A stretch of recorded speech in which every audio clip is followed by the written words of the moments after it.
N'est-il pas vrai que, avec les petites bouclettes qui sortent de la casquette avec Philibert le paresseux, et ce hoodie, je ressemble à quelqu'un qui fait du snowboard ou du skateboard?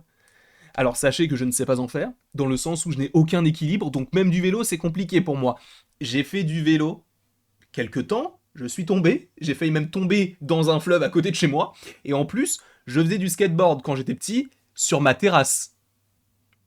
Autant vous dire qu'il n'y a pas de... le U là, où tu peux faire des petites filles, il n'y a pas ça. Ou alors c'est vraiment que j'ai une terrasse bizarre. En tout cas, très content de vous retrouver aujourd'hui pour une nouvelle vidéo. On va parler en soi de la grève des acteurs qui prend fin entre guillemets aujourd'hui. Alors pourquoi entre guillemets? Parce que cela n'est pas effectif, en tout cas pour l'instant, dans le sens où ça arrive d'ici quelques heures, quelques jours, le temps que eh bien, nous puissions poser une petite signature sur les différents documents et se dire « Ok, sachant qu'il y a un petit article sur un petit média qui s'appelle The Hollywood Reporter qui, justement, eh bien, revient sur pas mal de projets en fonction des studios. Et on va notamment parler dans cette vidéo de Deadpool 3. On en a déjà parlé tout à l'heure par rapport au fait que, je vous le rappelle pour ceux qui n'auraient pas vu la vidéo et ceux qui auraient la flemme de la regarder, ce que je comprends totalement. En gros, on a un aperçu du premier variant de Deadpool, qui n'est autre que Dogpool, qui par ailleurs aurait son compte Instagram à lui, ce qui est mignon et bon, pas du tout illogique. Hein, si tu commences la com, vaut mieux le commencer, pourquoi pas de cette manière-là. Et d'un autre côté, on a une nouvelle fenêtre de sortie, puisque je vous rappelle que le film était censé sortir en mai 2024, et finalement, eh ben, on va changer quelque chose, et ça sort plus pour l'été 2024, donc mai n'étant pas en été, on peut supposer que le film puisse sortir à la place de Captain America 4, qui serait soit avancé, soit reculé, peu importe.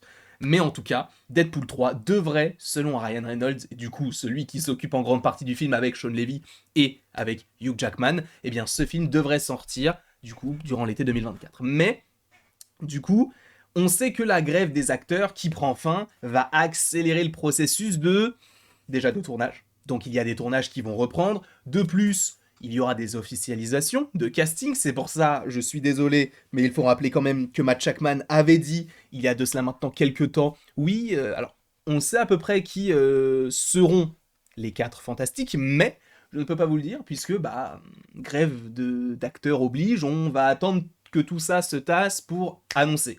Alors, d'ailleurs, par rapport à ça, petite anecdote, petite parenthèse, Daniel RPK a repartagé sur Twitter justement le fait que on se dise « Ah bah du coup, on va pouvoir annoncer le casting », et a priori, le casting n'est pas encore finalisé, ils attendent, selon Daniel RPK, la validation du côté de Jake Gyllenhaal, qui par ailleurs avait déjà joué Mysterio, mais qui aurait reçu une offre afin de jouer Mister Fantastic dans le film. C'est très étrange, mais en réalité, je m'en moque et je l'adore, cet acteur. Donc, c'est déjà une petite première information qui n'est pas en lien avec Deadpool, mais qui est en lien avec la grève des scénaristes et des acteurs également. Mais dès qu'il y aura une officialisation, je vous proposerai une petite vidéo qui arrivera, c'est ça me soupe. Pourquoi à chaque fois je prends un accent du sud? Peut-être parce que mon cœur est ensoleillé en ce moment. En tout cas, sachez que on va parler donc de Deadpool 3 et de cet article qui a donc été dévoilé sur The Hollywood Reporter. Les studios hollywoodiens lancent une mission de sauvetage pour sauver les mâts de tente, vous allez comprendre ce que c'est, de 2024, alors que la grève des acteurs se termine. En gros, c'est quelle priorité pour les studios? Qu'est-ce qu'on va faire en priorité? Eh bien, sachez que vous avez vu le titre de la vidéo, la priorité de Disney, c'est bien évidemment Armor Wars. Bien sûr, on l'attend tous, ce film, après le succès de Secret Invasion. C'est un génial, on l'attend. Et les gars, je sais, je me fais l'avocat du diable un petit peu, mais bon. Je sais qu'il y a des gens qui attendent ce projet-là, j'ai juste une question.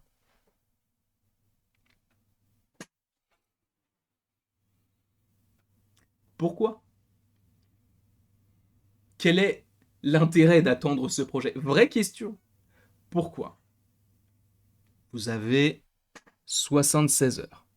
Oh non, là je zoome encore, c'est bon, je pense qu'on a assez vu ma petite tête bien rembourrée, et avec ma casquette qui ne cesse de se lever, ça me saoule parce que mes cheveux sont trop épais. Mais c'était pas le sujet, on va donc parler de Deadpool 3, en partie parce que justement, on a certaines choses qui sont plutôt intéressantes à évoquer. Et par ailleurs, du coup, merci à Aaron Couch et Pamela McClintock de nous avoir proposé ce petit article sur Hollywood Reporter, lien en description, sachant que bon, ça j'ai déjà tout lu, mais vous avez vu, il y avait écrit Deadpool 3, juste on va revenir sur Venom qui est maintenant censé sortir le 8 novembre 2024, sachant qu'il était prévu pour le 12 juillet 2024, bien que Sony ait lancé une série de films en raison de la grève. Je vous rappelle, Madame Web, Kraven le Chasseur, il y avait aussi El Muerto à l'époque, et donc Venom 3. Venom 3 a une date de sortie le 12 juillet 2024 au milieu des difficultés de travail, puisque je vous rappelle qu'il y avait pas mal de... déjà de grève, et aussi par rapport à Sony, il y avait des petites polémiques entre guillemets, notamment par rapport à Across the Spider-Verse et la manière dont on travaillait. Cela indique que le studio souhaite que le film, qui a tourné une quantité inconnue de matériel en Espagne plus tôt cette année, soit prêt pour 2024, mais à la fin de la grève, Sony a repoussé la date de 3 mois hors été. Tom Hardy joue à nouveau le rôle de l'anti-héros sous la direction de sa collaboratrice de longue date, Kelly Marcel, qui je crois a écrit en partie le film. Bon, après il nous parle de Mission Impossible, de tous ces projets-là, donc Mission Impossible qui a été donc décalé au 23 mai 2025, avec Christopher McQuarrie, tout ça, mais moi ce qui va m'intéresser c'est Deadpool 3, puisque le film, qui est toujours pour l'instant prévu pour 2024, même si Ryan Reynolds a annoncé le fait que ça arrivait en été, vous allez voir qu'il y a un truc hyper intéressant là-dedans. La star producteur Ryan Reynolds, le réalisateur Sean Levy et la co-star Hugh Jackman avaient hâte de se remettre au travail sur le film, donc Marvel Studios, et c'est ça qui est intéressant, qui est le projet le plus important du studio en dehors de tout ce qu'il y a d'Avengers dans le titre. Et ça, c'est hyper intéressant. Parce que on peut se dire, mais ok, donc ça peut être intéressant, ça peut être important aussi pour le studio parce que c'est un film Deadpool et ça va supposément marcher. Ça va plus loin que ça. Parce que je pense que Deadpool va tellement avoir une aura. Parce qu'en fait, le truc Deadpool, enfin le film Deadpool, va tellement mélanger des choses qui n'ont aucun sens. À la fois tout ce qui a été fait du côté de la Fox, donc tu sais très bien que déjà de revoir des personnages de la Fox du côté du MCU, ça va faire le milliard, même si Doctor Strange 2 ne l'a pas fait, mais là c'est un film sur Deadpool avec le retour de Wolverine, bien sûr que ça va le faire.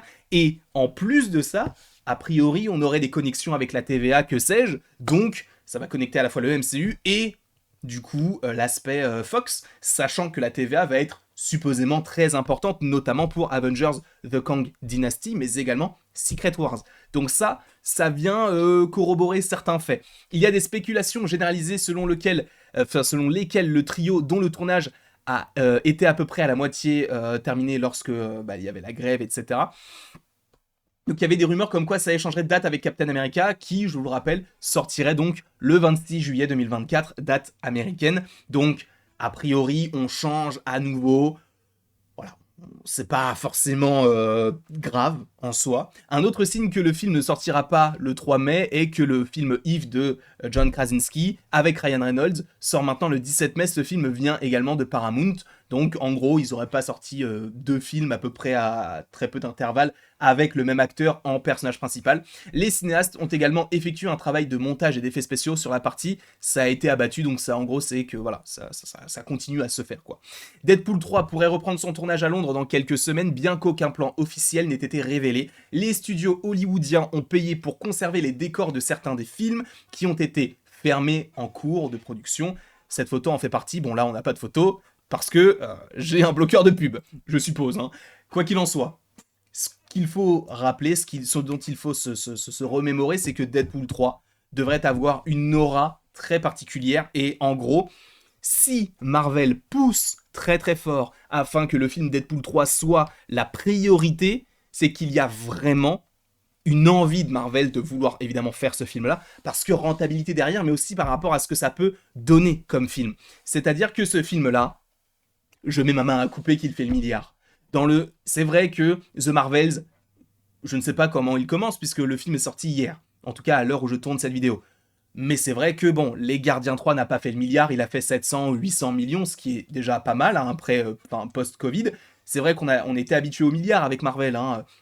Captain America Civil War l'avait fait, Iron Man 3 l'avait fait, tous les films Avengers l'ont fait, Captain Marvel l'a fait, beaucoup de films l'ont fait. Black Panther, je crois qu'il l'a fait le premier, pas le deuxième, mais le premier, Spider-Man No Way Home, beaucoup de films l'ont fait. Et là, c'est vrai que c'est un film à milliards. Donc, je pense qu'il y a évidemment une volonté au niveau de l'histoire, mais c'est surtout une volonté au niveau du studio de se dire, vite, on fait ce film-là, les gens l'attendent, on va le sortir, ça va nous rapporter masse d'argent. Et je pense que c'est aussi la volonté du studio de raconter de l'histoire et d'avoir, du coup, une rentabilité derrière. Quoi qu'il en soit, je vous remercie grandement d'avoir été présent aujourd'hui pour cette nouvelle vidéo. Il est vrai que j'ai sorti une critique d'Avengers. C'est peut-être que ça n'a aucun sens, oui je sais, mais j'avais envie de la faire parce que je me suis dit vas-y, vu que le film il est ressorti au cinéma, autant aller dans le sens de cette sortie-là. Quoi qu'il en soit, je vous remercie grandement d'avoir regardé cette vidéo. N'hésitez surtout pas à l'aimer, à la partager, à la commenter et vous abonner si ce n'est pas déjà le cas. Et après tout ceci, il ne me reste plus qu'à vous dire à la prochaine pour la prochaine. Et sache bien évidemment que tu peux aimer, partager, commenter et t'abonner si ce n'est pas déjà le cas.